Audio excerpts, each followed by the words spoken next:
स्वागतं सुस्वागतम्। अद्य अस्मिन् शुभदिने शुभ अवसरे वयं सर्वे सम्मिलिताः स्मः। अद्य अस्माकं संभाषणशिबिरस्य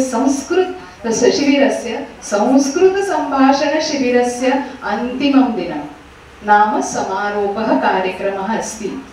यद्यपि अयं कार्यक्रमः समारोपः इत्युक्ते अत्र अन्तः न आगच्छति, किन्तु सम्यक् आरोपणं जीवने भवति।